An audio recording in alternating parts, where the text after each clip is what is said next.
세상의 모든 일에는 전문가가 있기 마련입니다. 여러분 몸이 아프실 때 어떻게 하십니까? 병원을 찾아가야 합니다. 병원에는 우리 몸을 고치는 전문가가 있기 때문입니다. 바로 의사가 있기 때문이죠. 휴대폰이 고장나면 어떻게 하십니까? 서비스 센터를 찾아갑니다. 휴대폰을 수리할 수 있는 엔지니어, 전문가가 거기에 있기 때문입니다. 여러분 머리를 예쁘게 단장하기 위해서 미용실을 찾아가실 것입니다. 그런데 만약 여러분 머리를 하러 저를 찾아오신다면 어떻게 되겠습니까?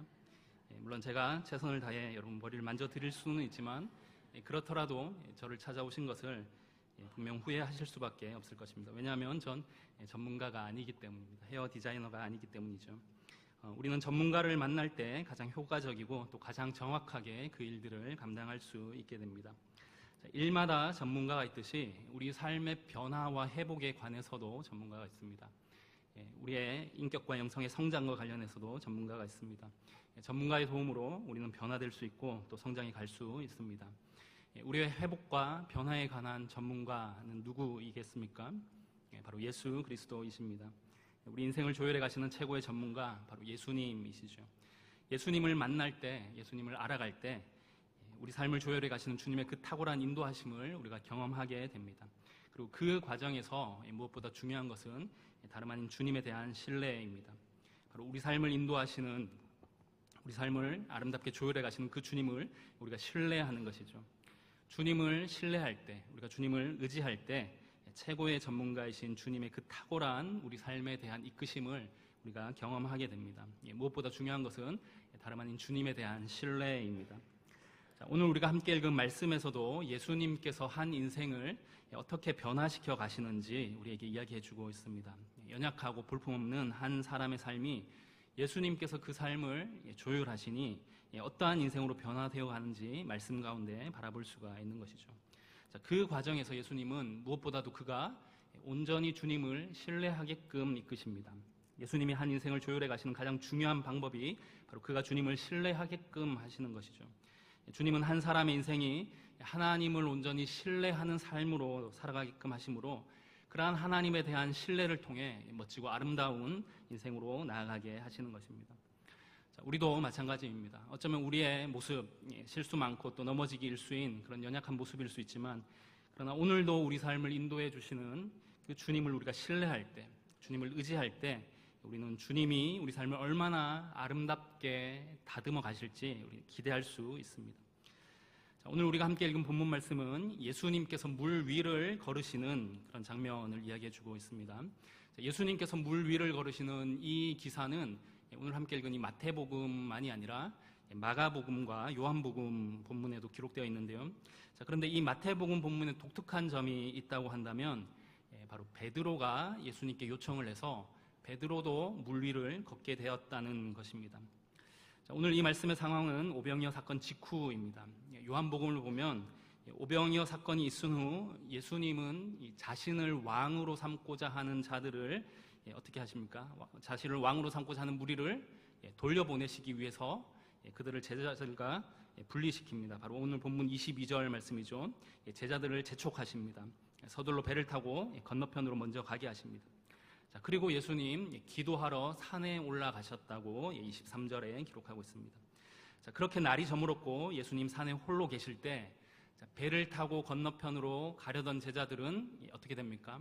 바람으로 인해 고생하게 됩니다. 24절 말씀인데요. 배가 이미 육지에서 술이나 떠나서 바람이 거스름으로 물결로 말미암아 고난을 당하더라 기록합니다.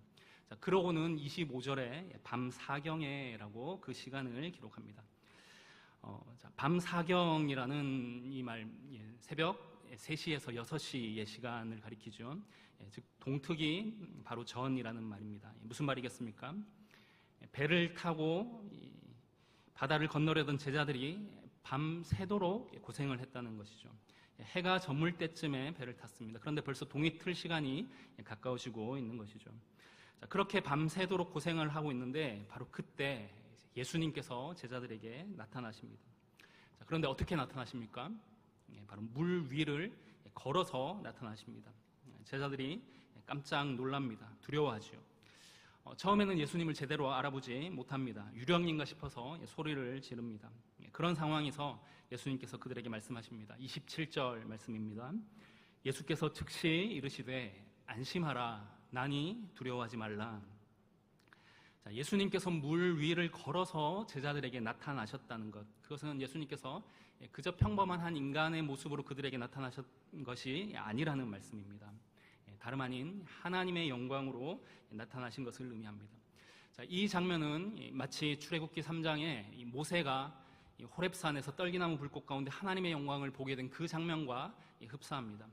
자, 제자들은 이 물 위를 걸어오시는 예수님의 그 모습을 보고 또 예수님의 나니라는 그 말씀을 듣고 또 하나님의 그 현현, 하나님의 그 임재를 바로 그 모습과 그 말씀 가운데 경험하게 되는 것이죠. 하나님의 영광이 제자들 앞에 나타나고 있습니다. 자, 그래서 오늘 본문은 이런 하나님의 임재를 나타내는 그런 관용적 표현들이 많이 사용되고 있습니다. 먼저 주님께서 바다 위를 걸어서 나타나셨는데, 이 바다 위를 걸어서라는 이 말을 보면 여러분 구약에 어떤 장면이 떠오르십니까? 바로 창세기 1장 2절에 하나님의 신이, 하나님의 영이 수면 위를 운행하셨다는 그 말씀 떠올릴 수 있습니다. 또 욥기나 시편의 말씀들을 보면, 특히 욥기 9장 8절과 같은 말씀들을 보면요, 그가 바다 물결을 밟으시며 라고 표현하고 있습니다. 바로 구약 성경에서 하나님의 현현을 나타내는 그런 관용적 표현으로 사용되는 그런 이 말이라고 할 수 있는 것이죠. 또 예수님께서 제자들에게 나니라고 그렇게 말씀하시는데요, 이 말 헬라어 원문으로는 에고 에이미라는 그런 말입니다. 자, 이 말은 사실 그저 자신이 누구인지 자신의 정체를 나타내는 그런 단순한 그런 표현이 아닙니다. 자, 나니라는 이 말은 구약에서 하나님께서 자신을 계시하실 때 말씀하시던 바로 그 말씀들을 떠오르게 하는 표현입니다. 대표적으로 어떤 본문들이 있겠습니까? 출애굽기 3장 14절이죠. 그들에게 하나님이 누구라고 말해야 합니까? 라고 묻는 모세의 질문에 하나님께서 뭐라고 말씀하십니까? 나는 스스로 있는 자다. 바로 나는 나다라고 그렇게 하나님께서 말씀하십니다. 이사야 41장 3절에도 또 43장 11절에도 하나님께서 자신을 나타내시며 하시는 말씀이 바로 나다라는 말입니다. 본문의 나니라는 예수님의 이 말씀 무엇입니까? 바로 구약에서 하나님께서 자신을 계시하실 때, 자신을 나타내실 때 보이시는 그 장면을 떠올리게 하는 그런 말씀인 것이죠. 자, 그리고 우리가 조금 더 자세히 살펴보자면 오늘 본문의 이 병행 본문인 이 마가복음 6장의 말씀을 보면요, 6장 48절, 마가복음 6장 48절에 예수님께서 이 바다 위로 걸어서 저희에게 오사 지나가려고 하시매라고 그렇게 기록하고 있습니다. 자, 물 위를 걸어서 제자들을 향해 오시던 예수님이 왜 지나가려고 하십니까? 마가복음의 저자는 왜 이 본문을 이렇게 기록하고 있겠습니까? 그것은 바로 예수님께서 바로 하나님의 영광으로 그들 가운데 나타나셨음을 말하고자 했기 때문이죠. 자, 구약 성경을 보면 하나님께서 그의 백성들에게 나타나실 때 바로 그들을 지나가신다라는 표현으로 이 하나님의 영광이 나타남을 기록하는 본문들이 있습니다. 출애굽기 33장 18절 이하를 보면 이 모세가 하나님께서 친히 동행해 주시기를 구하면서 주의 영광을 내게 보이소서라고 그렇게 기도합니다. 그래서 하나님께서 말씀하시죠. 내가 나의 모든 선한 형상으로 내 앞으로 지나게 한다라고 그렇게 말씀하십니다. 하나님의 영광으로 그를 지날 때에 그가 하나님의 등을 볼 것이다 말씀하십니다. 열왕기상 19장에는 이 엘리야도 모세처럼 하나님이 자기 옆으로 지나가시리라라는 말씀을 듣게 됩니다. 자, 그리고 이 엘리야는 하나님의 영광이 지나가실 때 겉옷으로 자신의 몸을 가립니다. 자, 이처럼 구약에서 이 하나님께서 그의 영광을 나타내실 때, 하나님께서 임재하실 때 바로 그의 백성을 지나가신다라는 표현을 사용하고 있습니다. 자, 오늘도 우리가 찬양으로 우리가 함께 고백하지 않았습니까? 여호와의 유월절이라는 찬양이죠. 우리가 하나님의 성소로 나아가며 하나님의 임재를 구하며 우리가 뭐라고 고백합니까? 이곳을 지나소서라고 이렇게 간구합니다. 바로 구약 성경의 그런 표현들이 이 찬양의 가사로 만들어진 것일 것입니다. 바로 하나님의 임재하심을 나타내는 표현입니다. 자, 무슨 말입니까? 구약에서 모세가 경험했던 또 엘리야가 경험했던 그 하나님의 영광이 지금 이 순간 바로 제자들 앞에 나타나고 있다는 거죠. 그것을 이 복음서의 기자가 말하고자 한다는 것입니다. 자, 그런데 중요한 것은 그 하나님의 영광이 지금 누구를 통해서 나타나고 있습니까? 바로 예수님을 통해서 나타나고 있는 것이죠. 예수님께서 하나님의 영광으로 제자들 앞에 나타나셨음을 말씀하고 있는 대목입니다. 놀라운 계시의 사건이 바로 지금 제자들 앞에 이루어지고 있는 상황이죠. 예수님께서는 제자들에게 하나님의 영광과 또 그 거룩한 임재를 나타내 보이길 원하셨습니다. 자, 그런데 이 상황에서 어떻게 됩니까? 제자들이 예수님을 알아보지 못합니다. 지금 이 순간 하나님의 영광이 나타나고 있다는 사실을 알아채지 못합니다. 밤새도록 바람과 물결로 인해서 고난을 당하고 있었는데 그 상황 가운데 주님이 물 위를 걸어서 오실 것이라고는, 바로 하나님의 영광으로 그를 찾아오실 것이라고는 생각지 못했던 것이죠. 눈앞에 펼쳐진 그 거센 바람과 출렁이는 물결로 인해서 어떻게 하면 거기서 벗어날 수 있을까 힘들어하던 제자들은 그 상황에 나타나는 그 하나님의 임재 사건, 하나님의 현현 사건을 알아보지 못합니다. 오히려 유령인가 하여 두려워합니다. 여러분, 오늘 이 본문의 제자들의 모습이 마치 우리의 모습과도 같다는 생각을 하게 됩니다. 하나님이 우리와 함께 하시는데 사실 우리는 하나님의 임재를 느끼지 못할 때가 많습니다. 이 본문의 제자들의 모습처럼 내 삶에 바람이 거세게 불고 또 내 인생에 마치 나를 삼킬 것 같은 그런 물결이 출렁이는 그 상황 가운데 주님이 우리 곁에 찾아오셨지만 그러나 그 사실을 알아보지 못할 때가 우리에게 있습니다. 삶에 어려움이 있죠. 또 시련이 찾아옵니다. 그런 삶의 폭풍이 강하게 몰아칠 때, 실망과 의심의 물결이 출렁일 때, 우리 삶에 넘실거릴 때, 그 순간 하나님이 우리를 찾아오셨음에도 불구하고 함께 하시는 하나님을 알아보지 못할 때가 많다는 거죠. 내 삶에 주님 여전히 함께 하시지만 그 주님의 임재를 느끼지 못할 때가 있다는 것입니다. 자, 그런데 그 상황에서 이제 예수님께서 말씀하십니다. 안심하라, 난이 두려워 말라. 여러분, 이 장면을 머릿속으로 한번 그려보시길 바랍니다. 자, 이 상황에서 만일 여러분이 제자 중 한 사람이었다면 어떻게 했을지 생각해 보시기 바랍니다. 자, 한 가지 놀라운 것은요, 오늘 본문에서 말하기를 이 상황에서 이 베드로가 어떻게 합니까? 예수님께 한 가지 요청을 하고 있다는 것입니다. 무엇을 요청합니까? 물 위를 걷고 계신 예수님처럼 자신도 물 위로 걸어가겠다고 요청하는 것입니다. 가만히 생각해보면 상식을 넘어서는 그런 제안을 하고 있습니다. 어떻게 자신이 물 위를 걸을 수 있다고 생각했겠습니까? 더구나 지금은 바람이 거세게 불고 또 물결이 출렁이는 상황입니다. 그런 상황에서 베드로가 예수님께 자신도 물 위를 걷겠다고, 자신을 물 위로 초대해 주실 것을 요청하는 것입니다. 무슨 말입니까? 베드로는 하나님의 임재를 인식했다는 것입니다. 그 하나님의 영광 가운데 자신도 동참하기를 원했다는 것이죠. 하나님의 임재를 자신이 직접 몸소 경험하기를 원했다는 것입니다. 밤새도록 고생하고 또 지치고 피곤한 상태였는데 여전히 바람은 불고 있고 물결이 출렁이고 있는데 그 상황 가운데 하나님의 영광이 임하자 베드로는 그 순간을 놓치고 싶지 않았습니다. 하나님의 임재를 온전하게 인식하고 싶었습니다. 그래서 베드로는 주님으로 하여금 자신을 그 하나님의 영광 가운데 초대해 주실 것을 요청하고 있는 것이죠.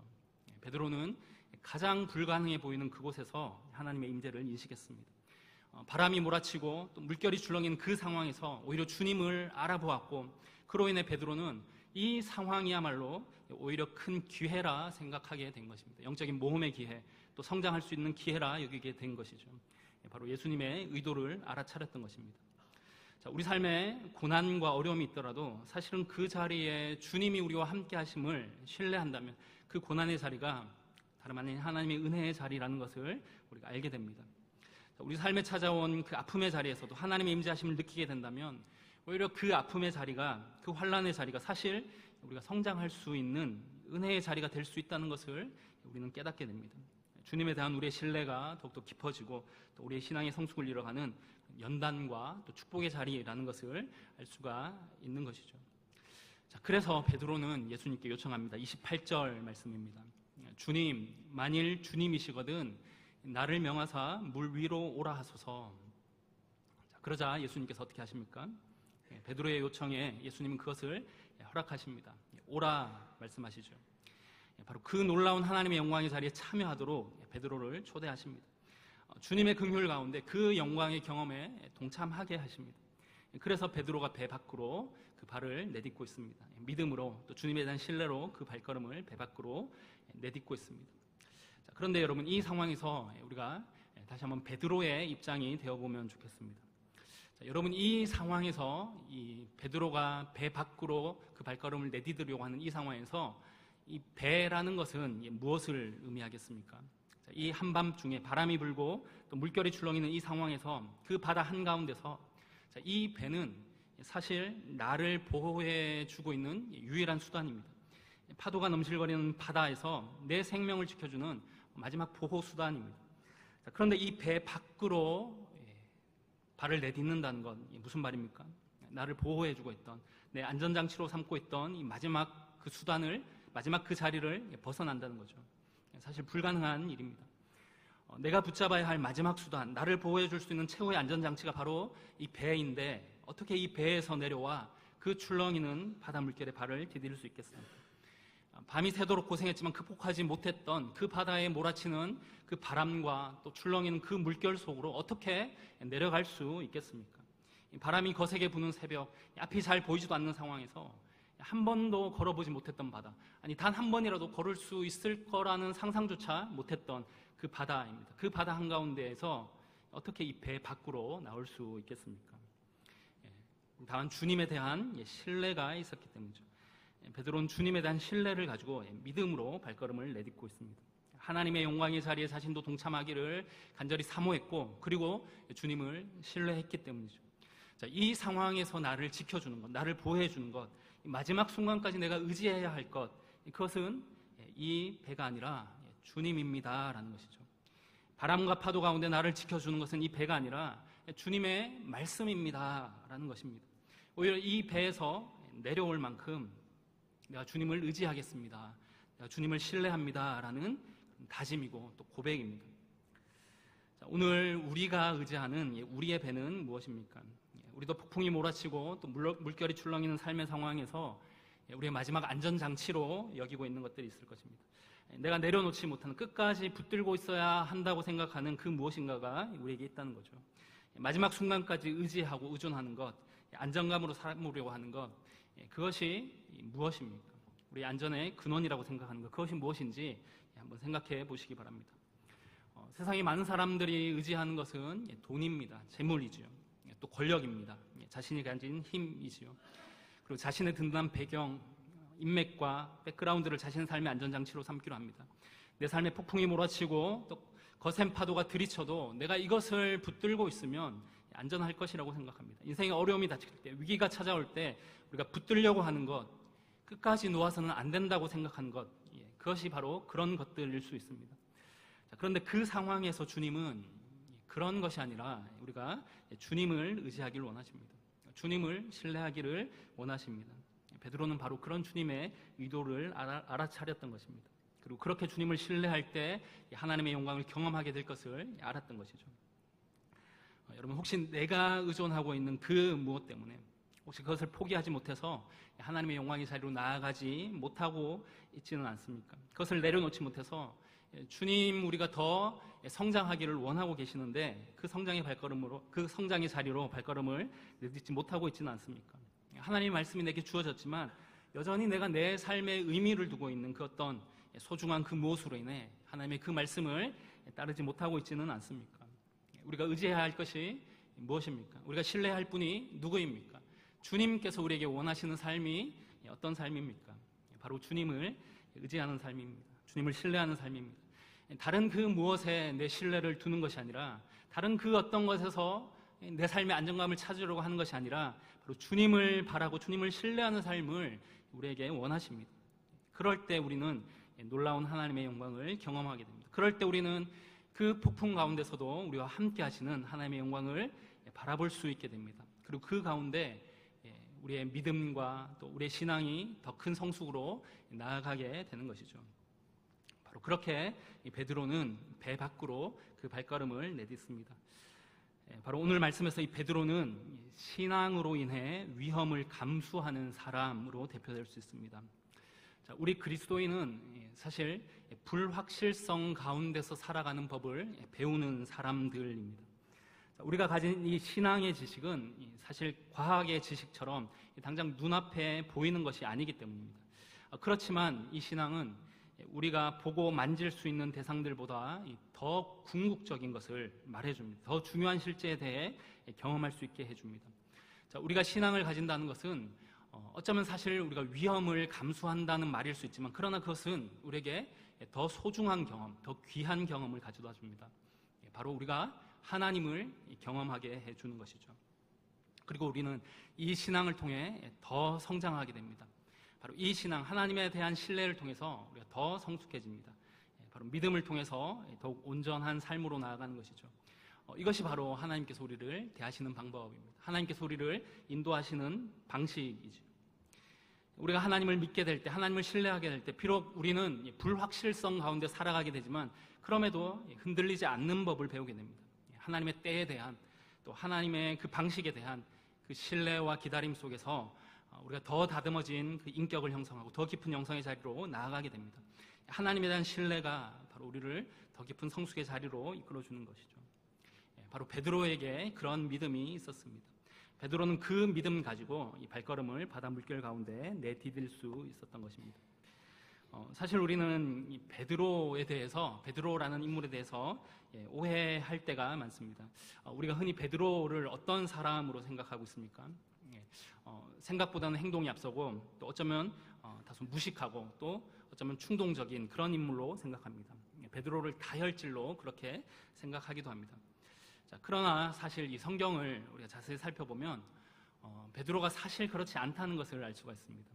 이 베드로만큼 이 하나님의 구원의 역사에 민감했던 사람도 찾아보기 어려울 것입니다. 성경 곳곳에 나타나는 이 베드로의 모습과 또 그 행동을 보면 사실 베드로가 이 당시 율법에 대해서도 풍부한 그런 지식을 가지고 있었고, 또 당시의 사회적 교양, 이 바리새적 교양에 대해서도 그런 교양도 충분히 갖춘 사람이라는 것을 알 수가 있습니다.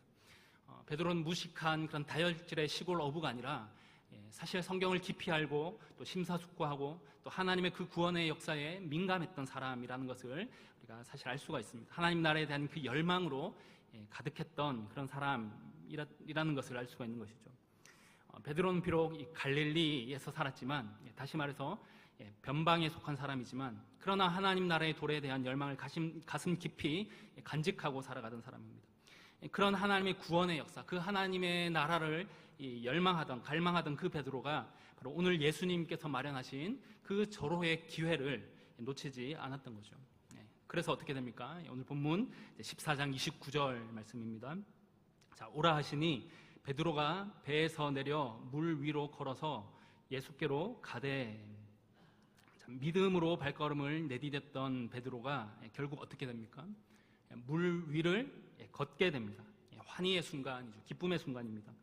주님의 말씀을 의지하여 그 발걸음을 내딛자 이 물 위를 걷게 되는 그런 놀라운 역사가 일어납니다. 자, 어쩌면 큰 위험 부담을 안았지만 그것을 감수한 베드로가 하나님의 능력을 경험하는 그 기쁨과 그 자유를 알게 됩니다. 마치 이스라엘 백성이 출애굽할 때 바다를 가르치는 그 하나님의 권능을 이제 이 베드로가 경험하게 된 것입니다. 자, 그런데 사실 오늘 우리가 함께 보고 있는 이 본문은 여기서 끝나는 것이 아니죠. 어쩌면 이 본문은 이제부터 본격적으로 시작된다고 할 수 있을 것입니다. 사실 이 본문은 이후에 이어지는 이 베드로의 실패에 그 초점을 맞춰서 많이 적용되곤 합니다. 많은 성경 공부에서 또 많은 설교에서 이 본문을 흔히 베드로가 믿음이 없어서 물에 빠진 사람, 즉 의심하는 자로서 그렇게 자주 이야기하곤 합니다. 이 본문을 의심으로 인한 실패의 대표적인 예로 사용합니다. 왜 그렇습니까?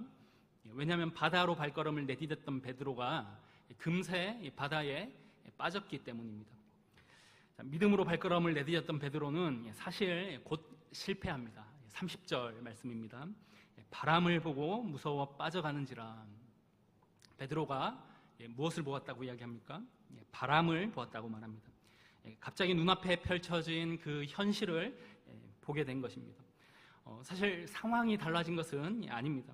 바람은 이미 오래전부터 아까부터 불고 있었고 파도도 이미 밤새도록 겪었던 것입니다. 달라진 것은 베드로의 시선입니다. 주님을 바라보고 발걸음을 내딛었던 베드로의 시선이 이 몰아치는 바람으로 옮겨졌습니다. 베드로는 바람으로 인해서 시선을 빼앗겼고 그로 인해 물에 빠지고 말았습니다. 베드로가 믿음으로 발걸음을 내딛긴 했지만 아직 베드로의 믿음이 완벽한 것은 아니었습니다. 오히려 의심이 더 많았을 수 있습니다. 자, 베드로는 몰아치는 바람 때문에 또 출렁이는 파도 때문에 곧 두려움을 느꼈을 것입니다. 자, 걸어오라고 주님 말씀하셨지만 그 말씀 잊어버립니다. 바람과 파도 때문에 자신이 바라봐야 할 대상에서 시선을 돌려버립니다. 결국 베드로는 물에 빠졌고 실패합니다. 우리도 그렇지 않습니까? 우리가 주님을 만났을 때, 우리가 주님의 말씀을 들었을 때, 또 하나님의 임재를 경험했을 때 우리는 믿음으로 충만해집니다. 그 믿음 가운데, 또 그 소망 가운데 우리가 무엇이든 이루어갈 수 있을 것이라고 그렇게 생각합니다. 그러나 우리는 우리 삶에 펼쳐진 그 현실, 삶의 현실 앞에서 곧 우리의 시선을 빼앗깁니다. 왜냐하면 예상치 못했던 장애물을 만나기 때문이죠. 아니, 예상치 못했던 장애물이 아니라 어쩌면 이미 알고 있었던, 이미 처해 있던 그 삶의 현실을 바라보게 됩니다. 바람을 보게 된 것이죠. 이미 다 알고 있었던 것이지만 여전히 우리는 그 바람을 보고 놀라고 두려워합니다. 어려움을 만날 때 주님의 말씀을 잊어버립니다. 주님에게 향했던 우리의 시선이 다른 곳으로 빼앗겨 버립니다. 하나님의 놀라운 영광의 자리를 경험한 사람, 또 주님을 향한 그 신실한 믿음으로 살아가는 그 사람도 때로는 이 눈앞에 보이는 현실 앞에서 주님을 바라보지 못하고 실패할 때가 있다는 것이죠. 우리가 이렇게 예배의 자리에 나와 하나님의 임재를 느끼고 또 주님의 사랑을 느껴서 그 영광을 경험하고 그 영광 가운데 살아갈 것이라고 그렇게 우리가 다짐하지만, 그러나 우리가 일상의 삶으로 돌아가서 금세 그것을 잊어버리고 그 현실의 장벽에 막혀서 실패하게 될 때가 있을 수 있습니다. 자, 이렇듯 우리가 하나님을 신뢰한다는, 한결같이 하나님을 신뢰한다는 것, 사실 쉬운 일이 아닐 것입니다. 마주한 현실 가운데 우리가 어떻게 하나님을 신뢰할 수 있을 것인가? 불어오는 바람과 또 출렁이는 그 물결 그 한가운데 있으면서도 어떻게 우리가 하나님을 계속해서 바라볼 수 있을 것인가? 하나님을 어떻게 의지할 수 있을 것인가? 바로 오늘 이 본문은 베드로가 어떻게 하나님을 신뢰하고 하나님을 의지하는 그 방법을 배워가는지 계속해서 우리에게 이야기해주고 있습니다. 사실 베드로가 이 물에 빠진 그 상황은 이 믿음의 삶을 살던 사람이라도 어느 순간인가 이 바람 때문에 흔들릴 수 있다는 것을 우리에게 말해줍니다. 베드로가 현실을 바라봤을 때, 현실의 무게와 그 또 폭풍 가운데 염려하고 걱정했을 때 그의 삶이 물속으로 빠져가게 되었습니다. 가라앉아 버리게 되었습니다.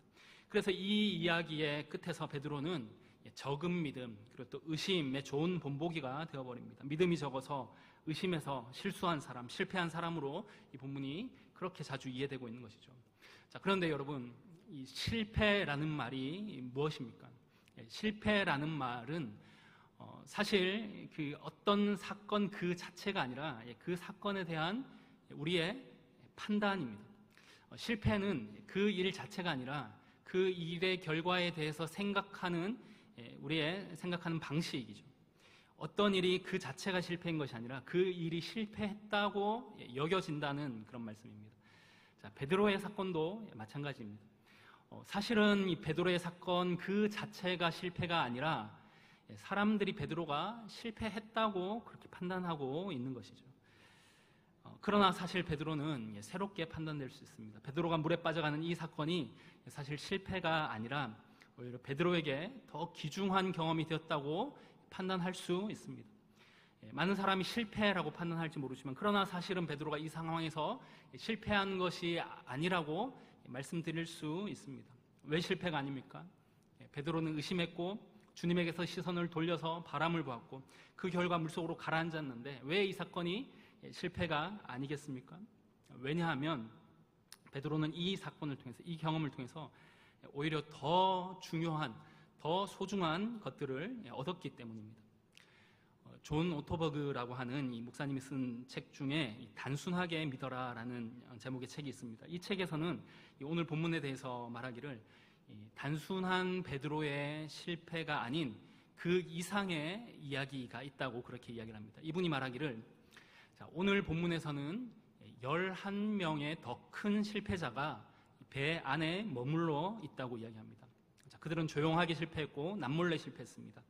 그들의 실패는 주목받지도 관찰되지도 비판받지도 않습니다. 오직 베드로만 공개적으로 실패해서 부끄러움을 받는다고 말합니다. 그러나 배 안에 있는 이 11명의 다른 제자들, 오히려 그들이 베드로보다 더 큰 실패자들이라는 거죠. 그들은 조용하게 은밀하게 실패했고, 그래서 이 11명의 실패는 눈에 띄거나 목격되지 않고 또 오늘 성경을 읽는 많은 사람들에게 비판받지도 않습니다. 단지 베드로만 드러내놓고 그 실패의 수치를 경험했습니다. 자, 그러나 사실 베드로는 이 실패를 통해서 더 큰 것을 얻었습니다. 존 오토버그 목사님은 베드로가 두 가지를 알게 됐다고 말합니다.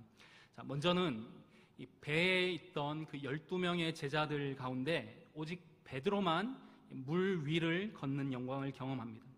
자, 누구도 감히 시도하지 못했던 일, 그리고 자신도 할 수 없었던 일을 베드로는 시도했고, 그리고 그것을 통해서 주시는 하나님의 능력을 덧입었습니다. 그래서 이 물 위를 걷는 그 불가능한 일을 수행해내는 그 행복을 베드로만 깨달았다는 것이죠. 바로 하나님의 영광의 자리에 몸소 참여하게 되었다는 것입니다.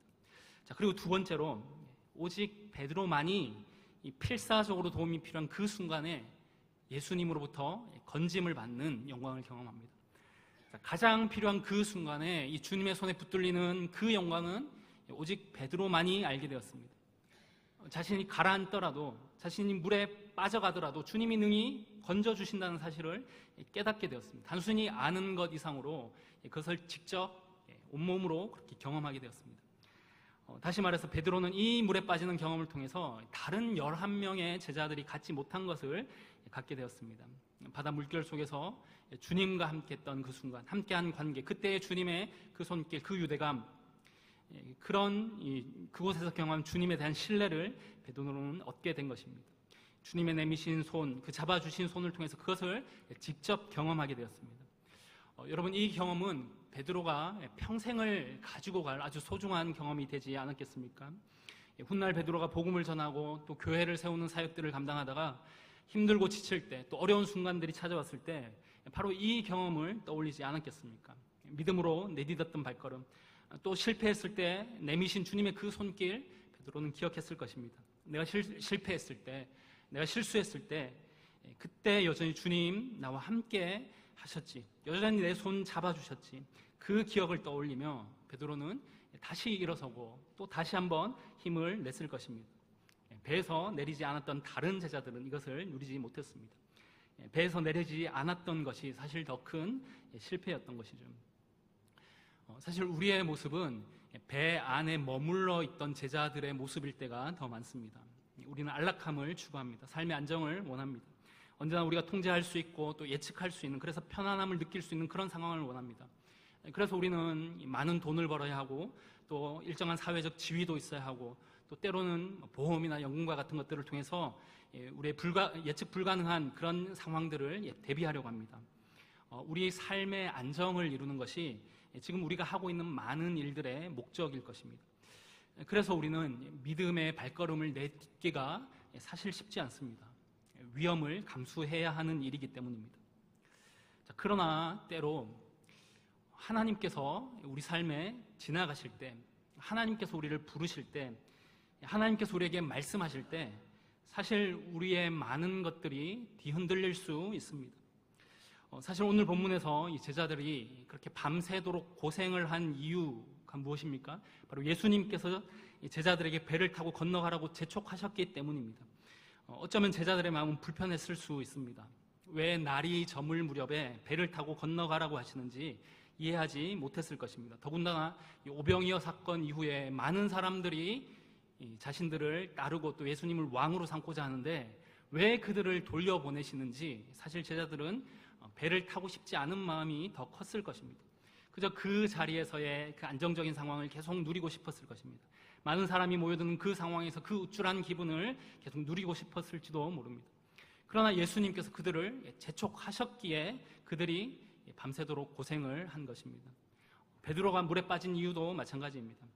하나님의 영광이 지나가지 않았더라면, 예수님께서 물 위로 걸어오지 않으셨더라면, 예수님께서 하나님의 영광으로 나타나지 않으셨더라면, 또 주님의 말씀이 주어지지 않았더라면 사실 베드로가 물에 빠지는 수모를 겪지 않아도 되었을 것입니다. 제자들이 밤새도록 배를 타고 고생한 것도, 또 베드로가 물에 빠진 이 수모를 겪은 것도 하나님께서 그들 가운데 지나가셨기 때문입니다. 주님의 말씀이 있었기 때문입니다. 우리 삶도 마찬가지입니다. 우리는 그저 안락함 가운데 살고 싶지만 하나님의 말씀이 우리에게 주어질 때 우리 삶이 흔들릴 수 있습니다. 하나님께서 우리 삶을 지나가실 때 우리 삶이 요동칠 수 있습니다. 하나님께서 우리에게 배 밖으로 나오라고 우리를 부르실 때 사실 그 상황이 우리에게는 위기로 느껴질 수 있습니다. 두려움과 고통으로, 또 내 힘으로 감당하기가 벅차 보일 수 있습니다. 주님의 그 부름 앞에서 어쩌면 우리는 우리 삶이 물속으로 가라앉는, 물속으로 주저앉는 그런 경험을 하게 될지도 모릅니다. 내가 배 안에 있었더라면 이런 일들을 겪지 않았을 텐데 생각하게 될 수 있습니다. 그러나 그곳에, 내 삶이 주저앉은 그곳에, 내 인생이 큰 물결로 요동치는 그곳에 우리 주님이 계신다는 사실을 우리는 잊지 말아야 합니다. 주님이 바로 그곳에서 손을 내밀어 우리를 붙들어 주신다는 사실을 기억할 수 있어야 합니다. 우리가 믿음의 발걸음을 내디딜 때 많은 어려움과 또 여러 가지 문제들에 직면할 수 있습니다. 그곳에는 분명 바람이 불고 있고 또 물결이 출렁이고 있지만, 그러나 여전히 내 믿음은, 주님에 대한 나의 신뢰는 부족하기 때문입니다.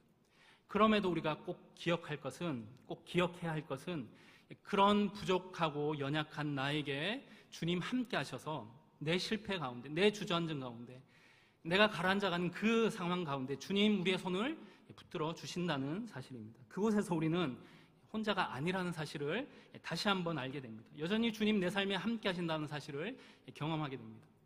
우리는 사실 이 실패 가운데 그 실패를 우리의 것으로 받아들이지 못하는 경우가 많습니다. 그 실패의 아픔이 우리에게 너무도 예리하게 느껴져서 이 실패의 경험을 내 것으로 소유하지 못하고, 거기서 뭔가 배우지 못하고 뒷걸음치고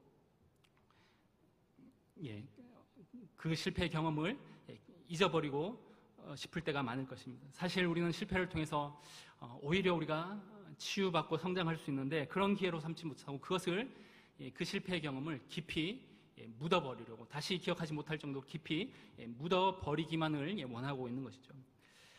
그러나 사실 이 실패조차도 우리에게 큰 선물을 가져다 줄 수 있다는 사실을 여러분 기억하시면 좋겠습니다. 왜냐하면 이 실패의 자리에 있을지라도, 그래서 절망 한가운데 있을지라도 하나님께서는 여전히 우리를 사랑하시고 여전히 나를 소중히 여기신다는 그 깨달음을 우리가 바로 그 자리에서 얻을 수 있기 때문입니다. 내가 처절하게 실패하더라도 하나님은 나를 똑같이 가치 있게 바라보시고 사랑하신다는 사실을 우리가 바로 그곳에서 다시 한번 깨달을 수 있기 때문입니다. 성공이냐 실패냐가 중요한 것이 아니라 그보다 훨씬 더 큰 사랑에 우리가 사로잡혀 있다는 사실이 우리에게는 더 중요합니다. 우리가 실패했다고 느끼는 그 자리에서 하나님을 신뢰하는 그 발걸음을 더 내디딜 수 있기를 원합니다. 하나님에 대한 믿음 가운데 이제 여러분의 삶을 내어 맡기시기를 바랍니다.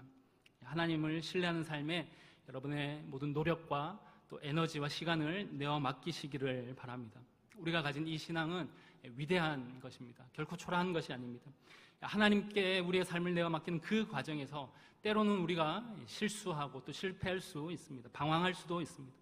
그러나 그 방황한 가운데서도 여전히 주님께서 손 내밀어 우리를 잡아주신다는 사실을 기억하는 것, 바로 그것이 우리를 성장하게 합니다. 그것을 통해 주님에 대한 신뢰가 더 깊어지는 것입니다. 우리는 삶의 상황을 보아야 하지만 또한 주님을 바라보아야 합니다. 두려움이 없는 삶이 중요한 것이 아니라 두려움이 있을지라도 주님을 바라보는 삶이 중요합니다. 실패하지 않는 삶이 중요한 것이 아니라 실패할지라도 주님을 신뢰하는 삶이 중요합니다. 주님이 여전히 신실하게 나의 손을 잡아주시는 분이시라는 사실을 믿는 그 믿음이 우리에게 가장 중요합니다. 하나님은 우리가 두려워하는 상황 가운데서 오히려 배 밖으로 나오라고 우리에게 말씀하십니다. 바로 우리가 그 두려움을 극복하기를 바라시기 때문입니다. 여러분 믿음으로 발걸음을 내디드시기 바랍니다. 그 발걸음 가운데 하나님의 영광을 경험하게 될 것입니다. 혹시 믿음으로 내디딘 발걸음에 혹시 실수하더라도, 때로 실패하더라도, 그러나 오히려 그 순간 하나님의 긍휼을 더 깊이 우리가 경험하게 될 것입니다. 손 내미시는 주님의 그 따뜻한 손길을 우리가 느끼게 될 것입니다. 실수 가운데 다시 일으켜 세워주시는 주님의 그 긍휼을 우리가 경험하게 될 것입니다. 그래서 그 모든 과정 가운데 주님이 우리의 인생을 어떻게 빚어가시는지, 얼마나 아름다운 인생으로 빚어가시는지 그 은혜를 누리는 오늘 우리의 삶, 또 우리의 인생 여정이 될 수 있기를 소망합니다.